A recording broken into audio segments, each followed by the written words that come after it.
Kalian akan dituntut di hadapan Allah Subhanahu wa taala. Ingat wahai pemimpin bangsa, jabatan kalian tak lama tapi hisapnya super lama. Kita negara konstitusional. Undang-Undang Dasar 1945, Pancasila, Negara Kesatuan Republik Indonesia. Maka dalam koridor demokrasi bicara. Kalau tersendat di parlemen, turun ke jalan. Apa pesan Bung Karno? Bagi yang tidak setuju, bicara di parlemen. Orang yang duduk di parlemen itu siapa milihnya? Kita yang memilih mereka. Saya luruskan dengan ceramah. Mereka tak punya waktu untuk mendengar ceramah saya. Saya doakan mereka di tengah malam supaya dapat hidayah. Berikan mereka hidayah ya Allah. Maka kita semua jangan diam. Karena diam itu adalah puncak daripada kezaliman. Oleh sebab itu maka habis sudah saya sampaikan. Mudah-mudahan sampai ke telinga mereka. Mereka tonton. Jangan lupa kalau kau tonton, subscribe, like, and share.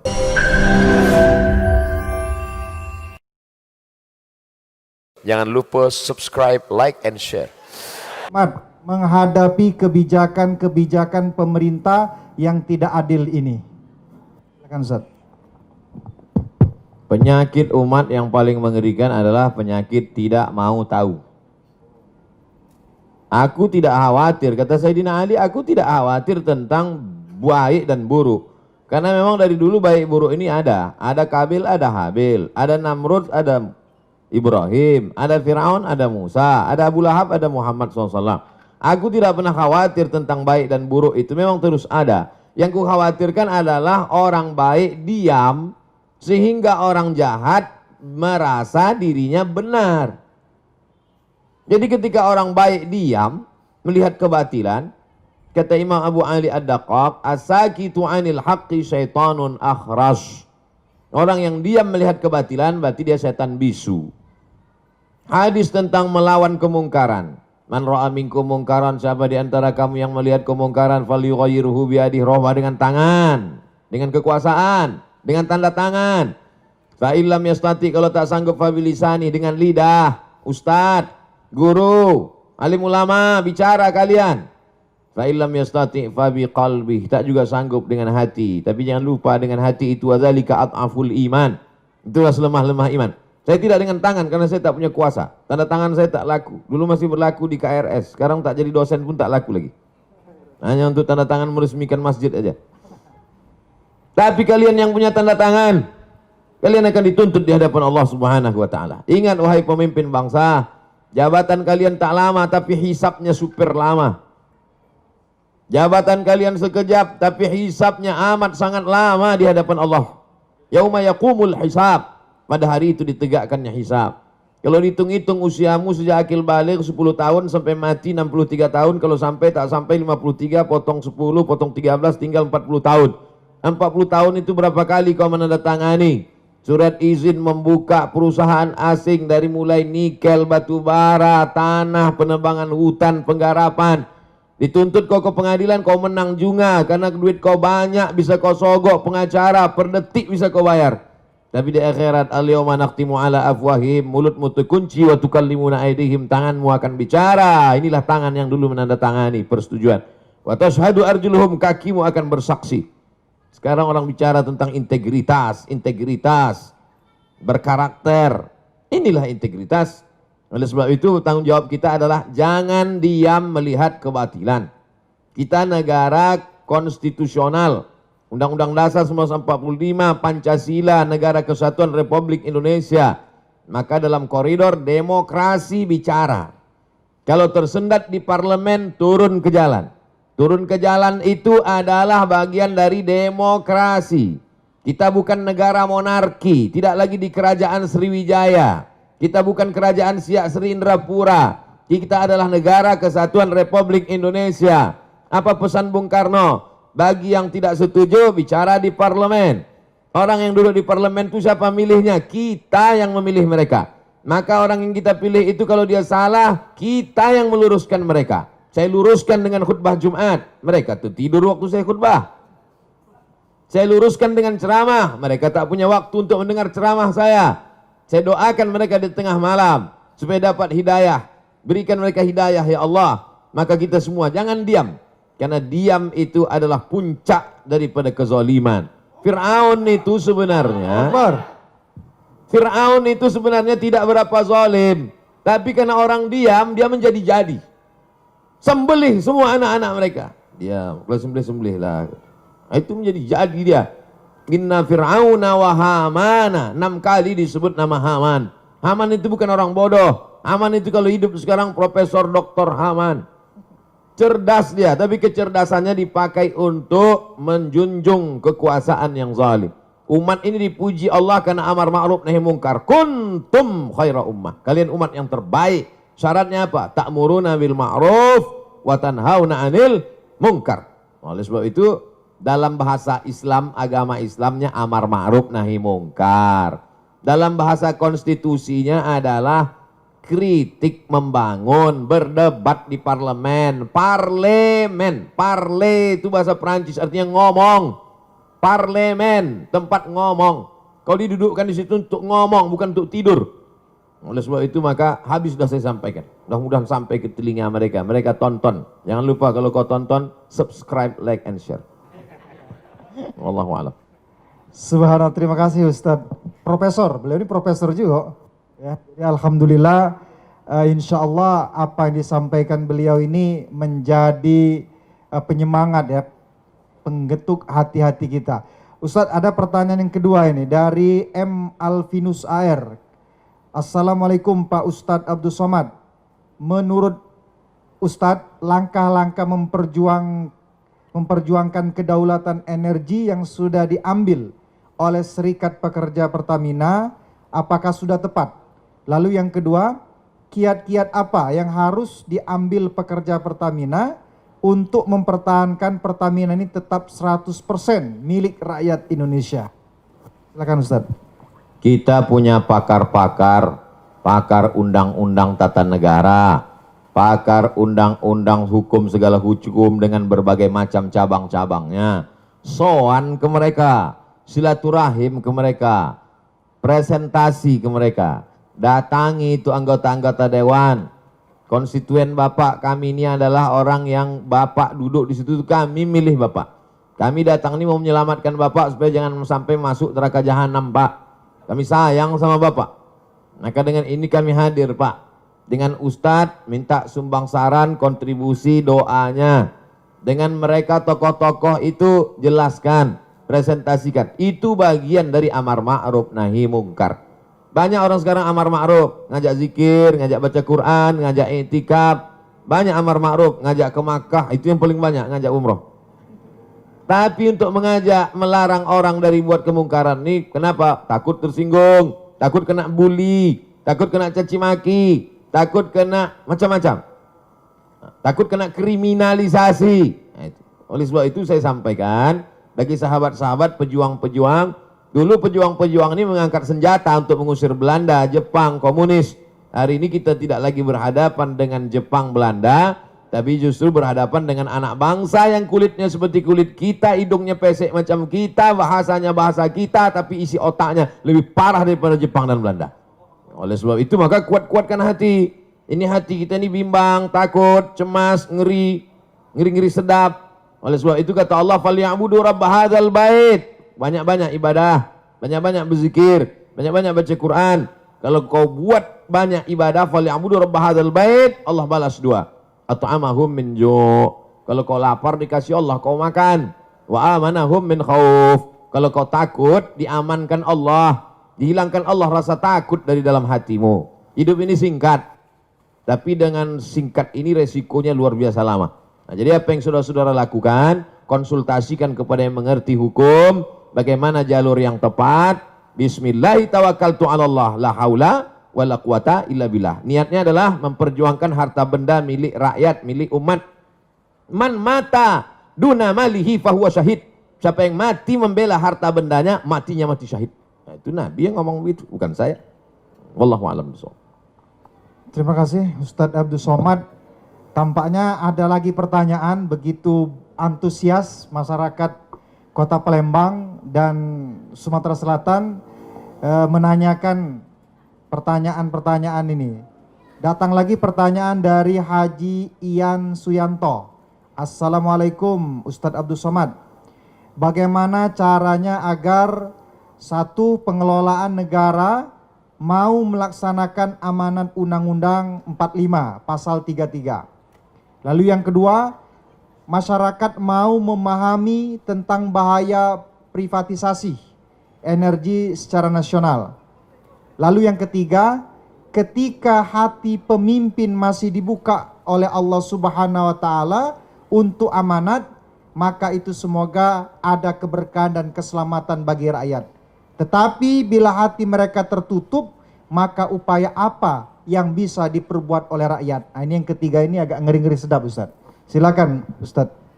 Bagaimana caranya supaya satu pengelolaan negara mau melaksanakan amanat Undang-Undang 45 Pasal 33 bahwa bumi, air dan segala isinya untuk dikuasai negara untuk kemakmuran rakyat.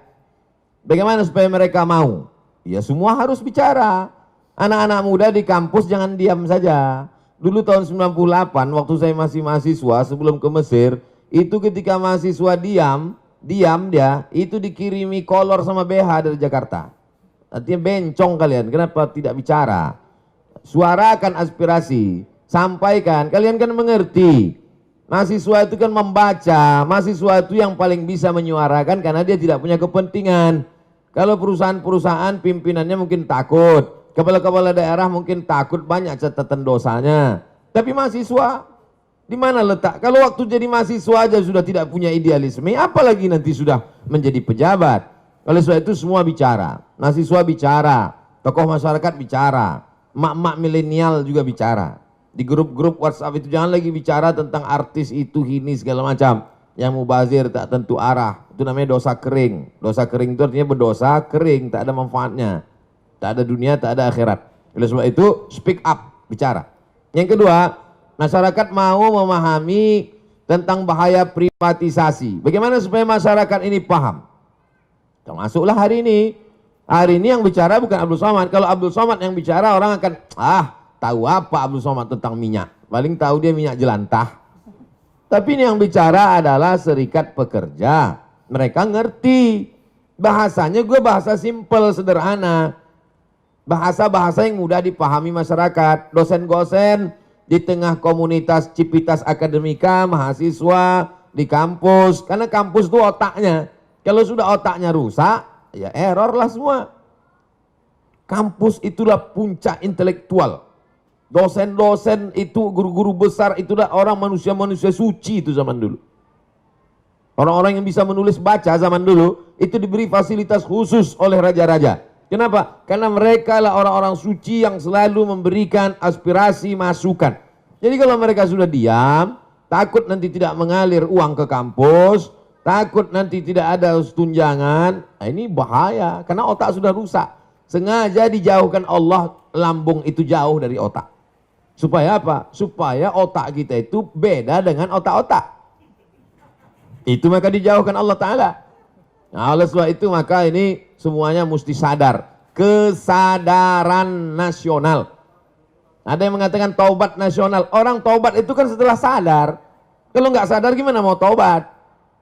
Ketika hati pemimpin masih dibuka Allah untuk amanat, maka semoga ada keberkahan dan keselamatan. Tapi bila hati tertutup, upaya apa yang diperbuat oleh rakyat?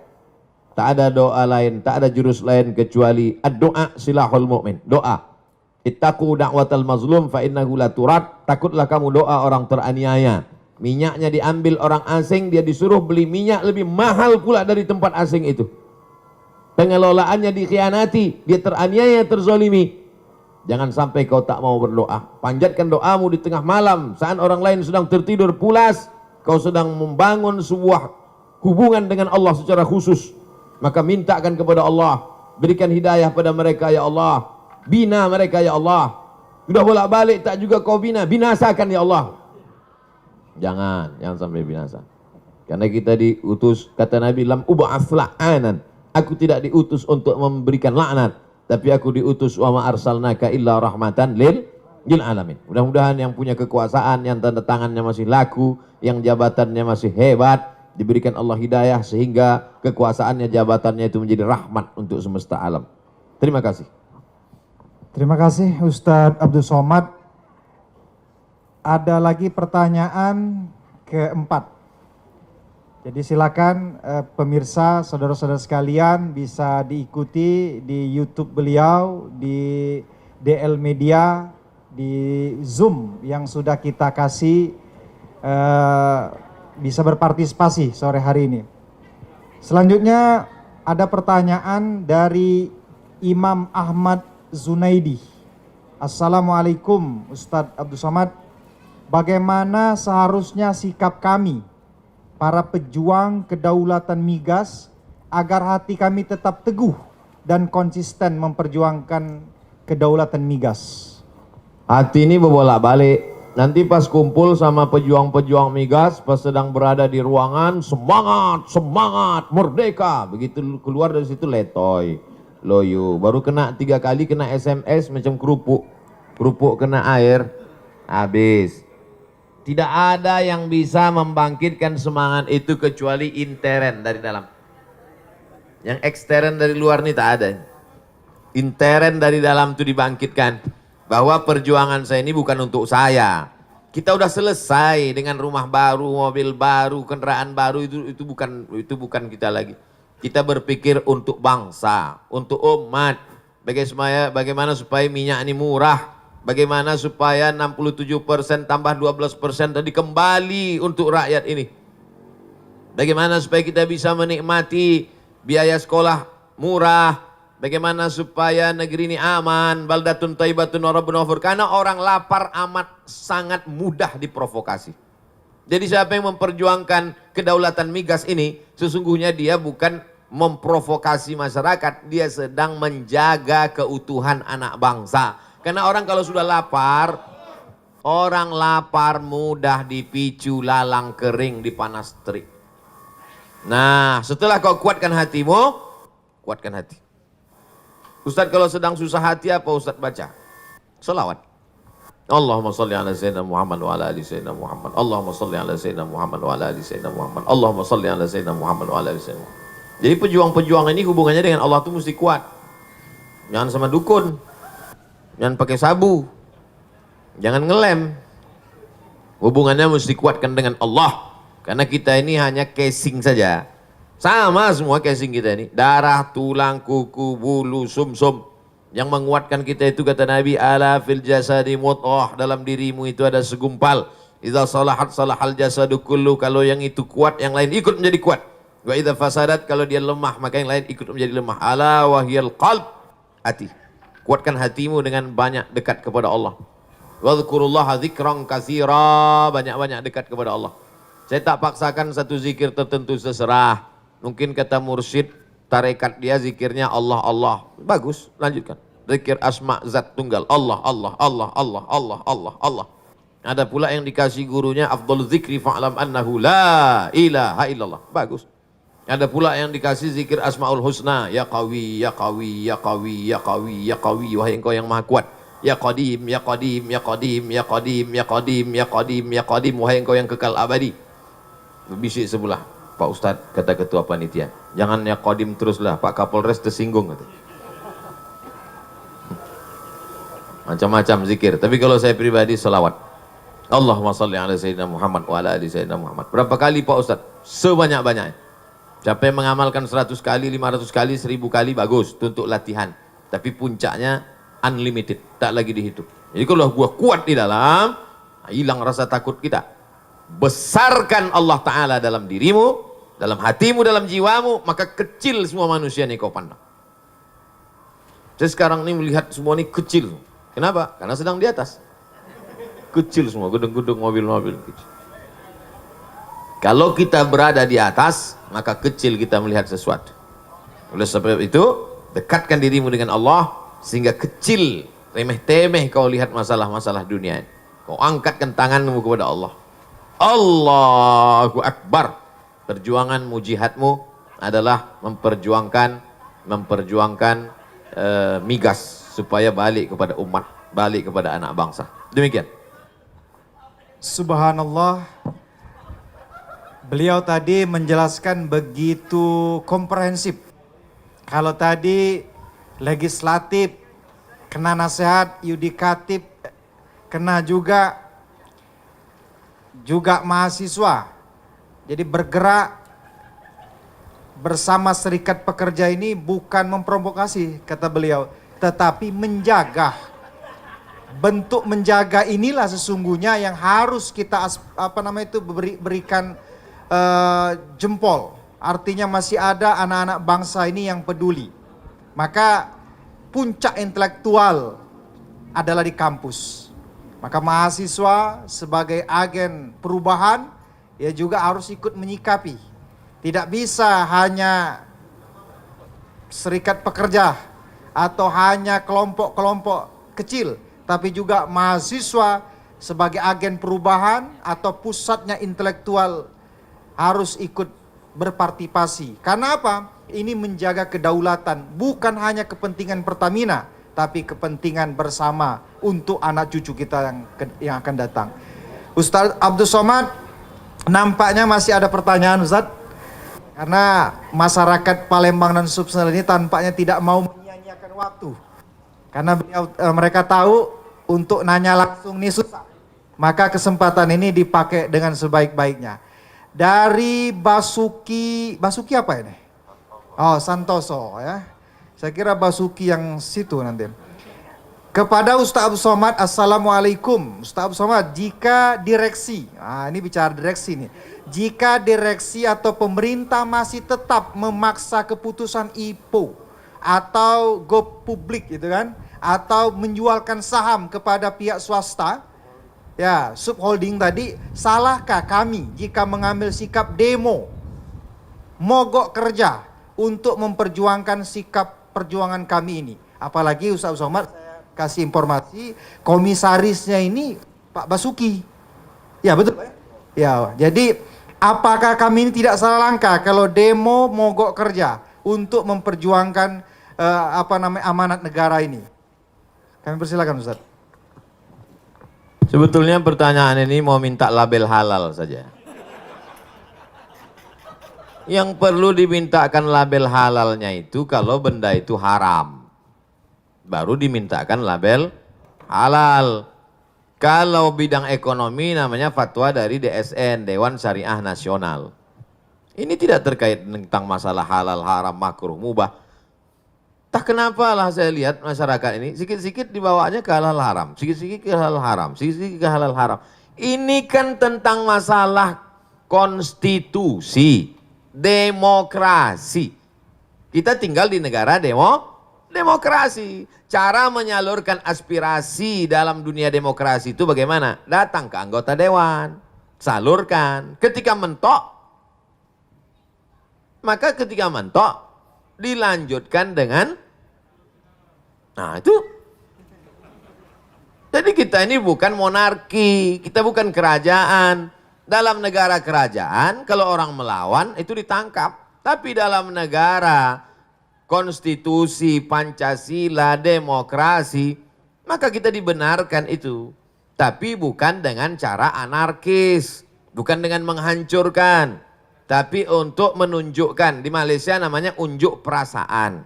Karena perasaan kita itu di dalam, mau kita tunjukkan. Udah kita tunjukkan bolak-balik ke pakar-pakar, mereka pun sebetulnya dalam hati mereka, aku takut, turun aja lah kalian, katanya. Sebetulnya gitu mereka. Nah itu, jadi dapatlah dipahami dari yang saya sampaikan tadi. Saya tidak bawa-bawa hukum halal, haram, makruh, mubah menurut hadis Rasulullah, menurut ayat Al-Quran. Nanti begitu kata saya, kata yang tak setuju, dia pakai ayat, akhirnya perang ayat. Jamaah ini bingung, enggak jadilah Pak Ustadz. Kita pakai saluran demokrasi. Cara menyalurkan aspirasi dalam negara demokrasi, 2 jalur. 1 jalur melalui legislatif parlemen, bicara mereka di sana. Mentok di parlemen, pakai jalur 1 lagi. 2 jalur. Kenapa tak dipakai 2-2? Mubazir. Jelas. Bagi yang cerdas bisa jelas. Kurang cerdas, makan otak-otak. Wallahu a'lam. Jadi 2 jalur itu yang harus kita tempuh. Melalui parlemen, ada juga demo atau bahasa aktivisnya parlemen jalanan. Dua-duanya dijamin oleh negara karena itu adalah hak demokrasi, berbicara di muka, menyampaikan pendapat di muka umum. Jadi saya kira apa yang disampaikan beliau tadi clear dan jelas. Jadi bukan persoalan boleh atau tidak, haram atau halal, tapi kondisi seperti ini dua jalur itu dilindungi oleh negara. Selanjutnya Ustadz Abdul Somad, ada pertanyaan dari Riki Jaya. Politik negara sangat mahal, sehingga yang terpilih selalu berpikir balik modal. Kalau seperti ini terus, akan susah negara ini maju. Mereka akan punya kepentingan individu dan golongan. Bagaimana Ustadz, supaya kita bisa memiliki konstitusi yang tegak dan bertanggung jawab, sehingga negara bisa berdaulat, kalau mental pemimpin dan politikusnya seperti ini? Panjang ini pertanyaan Ustadz. Saya mau jadi bupati. Misal, bukan saya mau jadi bupati. Kecil kali lah bupati. Saya mau jadi bupati. Anggota legislatif di kabupaten itu 50 orang. Maka saya sogok satu anggota dewan itu 1 miliar. Pilih saya. Maka cukup modal saya 50 M. Duduk. Itu kalau pakai sistem dulu. Dipilih oleh anggota dewan. Sekarang high cost. Biaya terlalu tinggi. Kenapa? Karena yang mau dikasih duit ini tidak hanya anggota dewan yang 50. Semua. Grup pengajian ibu-ibu kali 50 jilbab. Yang ini jilbabnya bergambar, yang ini tidak. Guru-guru anak muda mesti belikan net poli. Yang minum-minum kasih pula lagi minum. Ini setiap turun ke bawah. Jadi high cost. Lebih dari 50 M. Ini sekedar gambaran saja. Mau dipakai lewat cara pemilihan anggota legislatif. Tetap berbiaya. Mau dipilih masyarakat langsung seperti sekarang. Lebih tinggi high cost dan gesekannya juga. Antara kepala sekolah dengan guru beda pilihan. Antar imam sama makmum salah ayat. Itu jadi memang kos gesekannya kemana-mana. Jadi solusinya gimana Pak Ustadz? Solusinya tidak lain tidak bukan adalah perbaikan ekonomi. Kalau ekonomi masyarakatnya mapan, itu duit-duit sawer itu nggak mempan. Pertama perbaikan ekonomi, yang kedua kesehatan mental masyarakat. Jadi masyarakatnya itu sehat ya secara mental. Otaknya itu sehat, badannya itu sehat, sehingga ketika dia dikasih dia berpikir panjang. Saya terima sekarang 100.000, saya pilih orang begini untuk apa? Sekarang karena dia lapar, dia tak sempat mikir. Orang lapar tuh nggak bisa berpikir. Diajak berpikir error duluan dia. Oleh sebab itu maka lagi-lagi dua ini. Kalau masyarakat itu mapan secara ekonomi, otaknya disehatkan oleh Ustadz. Ustadz dari mimbar menyampaikan, iqna' bima qasamallahu laka takun aghnan nas. Merasa cukuplah engkau dengan pemberian Allah, maka kau menjadi orang yang berkecukupan. Jadi dia tidak lagi menjadi masyarakat yang konsumtif. Mazhabnya konsumerisme. Maka insya Allah selamat. Itulah yang tujuan saya ceramah selama ini. Mari belanja ke warung tetangga. Mari memproduksi air minum kita. Mari kita produksi pangan. Tujuannya apa? Ketahanan ekonomi, kemapanan finansial sehingga masyarakat tidak mudah dibeli suaranya oleh penjahat-penjahat intelektual, penjahat-penjahat politik yang memang high cost tadi. Saya tidak akan pernah lelah menyampaikan itu. Karena setan sampai sekarang belum pensiun. Nanti kalau sudah setan pensiun dini baru kita sama-sama lelah. Dua saja kuncinya. Capek kita, menang setan. Capek setan, menang kita. Oleh sebab itu, inna syaitana lakum aduun. Setan itu musuh kamu, fattakhizuhu adua. Jadikan dia sebagai musuh. Karena banyak orang berkawan dengan setan. Saya kira demikian. Terima kasih Ustadz Abdul Somad. Alhamdulillah pertanyaan demi pertanyaan sudah dijawab dengan tegas, tuntas, dan tentunya saya yakin memuaskan. Oleh karena itu, di sore hari ini kita minta closing statement dari Ketum. Kami persilakan untuk closing.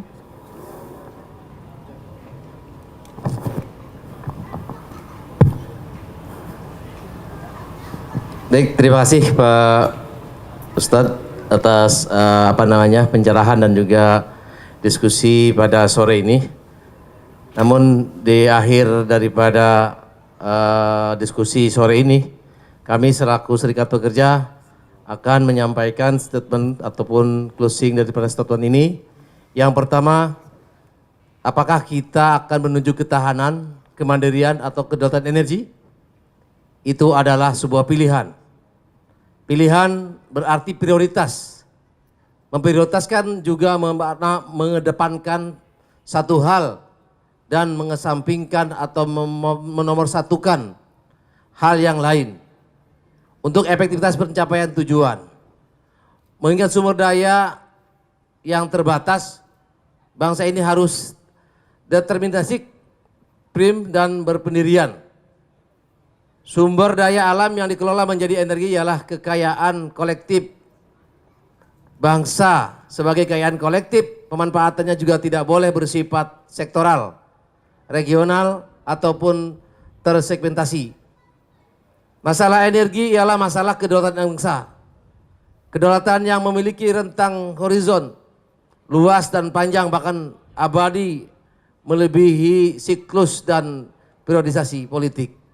Selain itu, kebijakan pengelolaan energi harus memiliki dimensi yang terintegrasi dengan tujuan bernegara, yaitu terciptanya masyarakat yang adil dan makmur. Itu tidak instan, tetapi memerlukan konsistensi, ketangguhan, sekaligus keluasan untuk Indonesia yang lebih baik. Dan juga Pak Ustadz, pada saat ini juga Serikat Pertamina Persatu tengah bertujuan dengan mengajukan judicial review ke MK,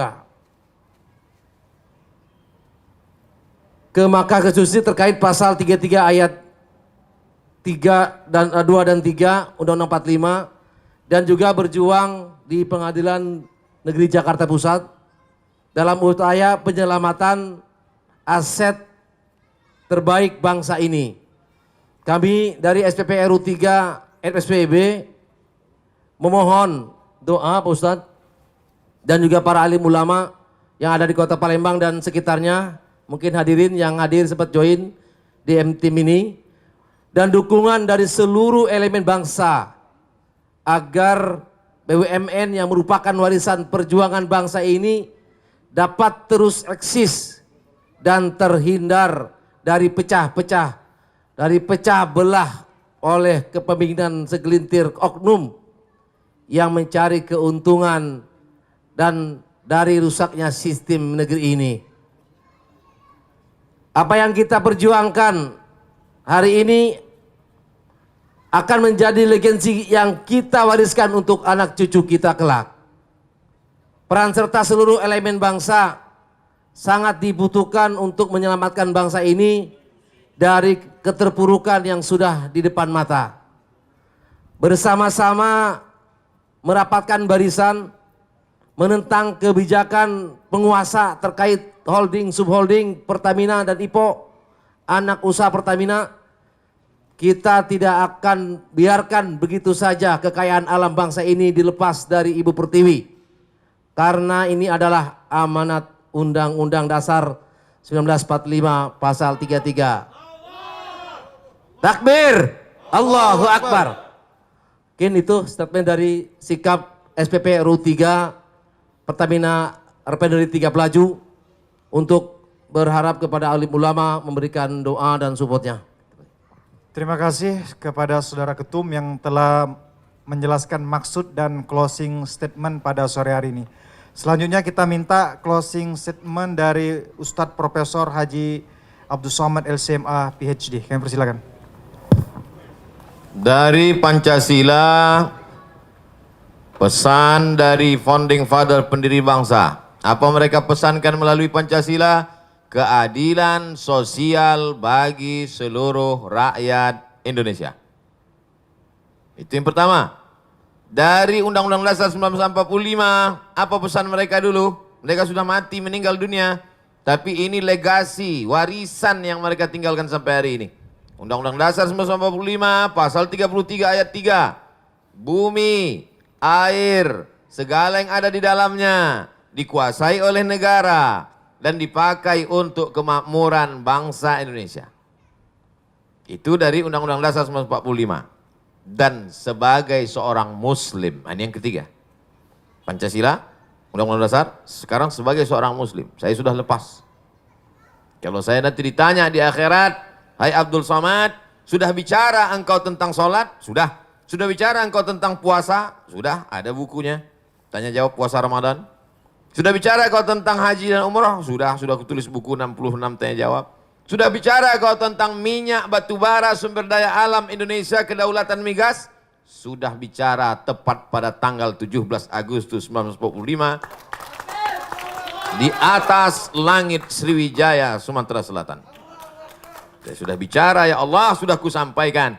Sampaikah itu ke hakim Mahkamah Konstitusi? Aku tak tahu. Entah mereka ketakutan tak jadi. Dan hakim Mahkamah Konstitusi Judicial Review akan ditanya oleh ahkamul hakimin, hakim yang maha bijaksana. Hai hakim, kata Allah, mobilmu plat merah, hidupmu, anakmu, binimu digaji oleh negara. Sudahkah kau sokong Pancasila, Undang-Undang 45? Kata hakim, aku tak bisa karena barang itu belum masuk. Oleh sebab itu, semua mesti bekerja sama untuk menggolkan ini, dan semuanya tak ada membawa nama-nama pribadi, tapi ini akan menjadi warisan untuk terselenggaranya keadilan sosial bagi seluruh rakyat Indonesia. Itulah 3 poin statement closing yang dapat saya sampaikan. Terima kasih Ustadz Abdul Somad dan Ketum yang sudah menyelenggarakan acara talkshow pada sore hari ini. Untuk mengambil keberkahan dari pihak panitia, langsung meminta Ustadz Abdul Somad memimpin doa kebangsaan. Dari Palembang, kita gemakan untuk Indonesia Raya. Ala hazihi niyah al-Fatihah. A'udzubillahi minasyaitonirrajim. Bismillahirrahmanirrahim. Alhamdulillahirabbil alamin arrahmanirrahim maliki yaumiddin. Iyyaka na'budu wa iyyaka nasta'in. Shiratal mustaqim. Shiratal ladzina an'amta 'alaihim ghairil maghdubi 'alaihim waladdallin. Amin. Allahumma salli ala sayyidina Muhammad wa ala ali sayyidina Muhammad. Allahumma inna natawassalu ilaika bihaqqi nabiyyika Muhammad sallallahu alaihi wasallam wa alihi at-thayyibin at-tahirin wan nabiyyin was-siddiqin wasyuhada was-salihin. Kami memohon kepada Engkau dengan kemuliaan Nabi Muhammad, dengan kemuliaan para nabi-nabi, dengan kemuliaan para wali-wali.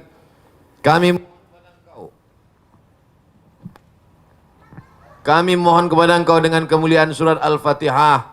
Antuballigh maqasidana, sampaikan segala niat baik kami ya Allah, supaya hasil alam bangsa Indonesia ini kembali kepada bangsa Indonesia, tidak dikuasai lagi oleh pihak asing ya Allah. Ya Qawiyyu ya Matin, Engkau yang maha kuat, qawi imanana, kuatkan iman kami. Sahih ajsadana, sehatkan badan kami. Saudara-saudara kami yang memperjuangkan ini, ya Muqallibal Qulub, Engkau yang membolak-balikkan hati, sabbit qulubahum, kokohkan hati mereka ala dinik, dalam agamamu, wa ala ta'atik, dalam ketaatan kepadamu. Allahumma a'inna, kami lemah, tolong kami. Ala zikrika, supaya hati kami senantiasa dekat berzikir, mengingatmu, menyebutmu, mengagungkanmu, memuliakanmu. Wa syukrika, selalu bersyukur kepadamu. Wa husni ibadatik. Ya Hayyu ya Qayyum, Engkau yang maha hidup, Engkau yang maha mengatur. Qalbul mu'min baina asabi'ik, hati orang beriman di antara kuasamu. Maka tunjukkan hati mereka ke jalan kebenaran ya Allah. Berikan kekuatan kepada umat ini ya Allah. Allahumma ja'al hadzal balada baladan aminan mutmainnan ya'tihi rizquhu min kulli makan. Jadikan Republik Indonesia negeri yang aman, damai, terbuka pintu rezeki dari segala penjuru ya Allah. Rabbana taqabbal minna, terima doa kami. Hari ini kami berdoa di tempat yang tinggi. Hari ini kami berdoa di hari kemerdekaan bangsa kami yang ke-75 tahun, 17 Agustus 1945. Berkat para syuhada, berkat para ulama yang memperjuangkan negeri ini dengan teriakan Allahu Akbar, mengusir penjajah Jepang, Belanda, kafir, laknatullah alaihim ajma'in.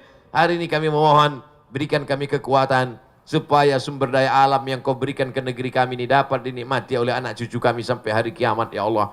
Jadikan negeri kami tetap menjadi negara kesatuan Republik Indonesia yang berketuhanan yang Maha Esa, berkeadilan sosial bagi seluruh rakyat Indonesia. Rabbana atina fid dunya hasanah wa fil akhirati hasanah wa qina adzabannar. Wa sallallahu ala sayyidina wa maulana wa syafi'ina wa dzukhrina Muhammad wa ala alihi wa sahbihi wasallam. Walhamdulillah rabbil alamin. Taqabbalallahu minkum minna wa minkum taqabbal ya karim.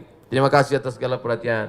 Mohon maaf atas segala kesilapan, banyak tutur kata tak berkenan di hati, menyinggung perasaan. Terima kasih. Wassalamualaikum warahmatullahi wabarakatuh.